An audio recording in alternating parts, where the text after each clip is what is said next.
সুধী দর্শক মণ্ডলী, আমার চ্যানেল ভয়েস অফ স্প্রিংয়ে স্বাগতম। সুধী দর্শক মণ্ডলী, গতকাল রাশিয়া ইউক্রেনের দিনিপ্রোতে আন্তঃমহাদেশীয় ব্যালিস্টিক ক্ষেপণাস্ত্র ছুড়ছে।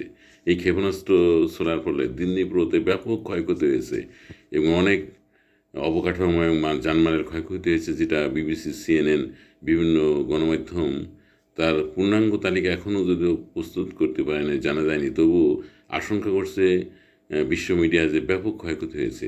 দেখেন, এই ক্ষয়ক্ষতি হওয়ার কোনো দরকার ছিল না, কারণ এই যুদ্ধটা আসলে চলবে না। এই যুদ্ধটা মার্কিন যুক্তরাষ্ট্রের যে নতুন প্রেসিডেন্ট আসবেন এই জানুয়ারি 20 তারিখে শপথ নিলে এই যুদ্ধটা আসলে থাকবে না।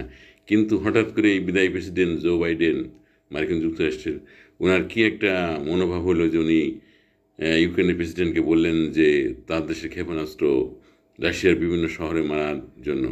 এই মারার ফলে রাশিয়ার প্রেসিডেন্ট ভ্লাদিমির পুতিন রেগে গিয়ে এই ব্যালিস্টিক ক্ষেপণাস্ত্র ছুড়ল ইউক্রেনে, যা ফলে যুদ্ধের মোড় এখন বিভিন্ন দিকে চলে যাচ্ছে।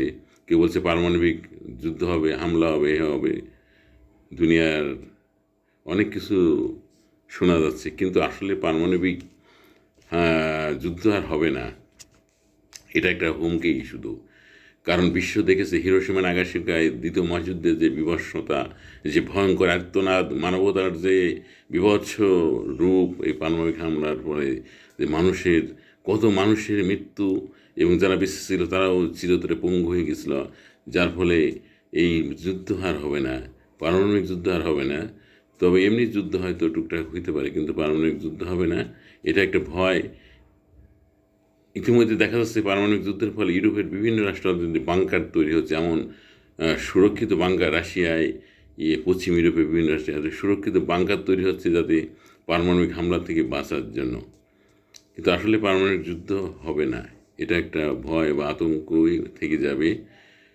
তবে পারমাণবিক হামলা যাতে না হয় তার জন্য আমরা সবাইকে অনুরোধ করব, কারণ পারমাণবিক হামলা হলো মানব সভ্যতার একটা, পারমাণবিক যুদ্ধ একটা মানব সভ্যতার নিষ্ঠুর অভিশাপ।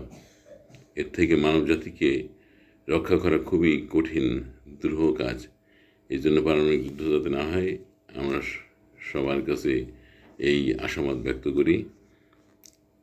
আজকে এই পর্যন্তই।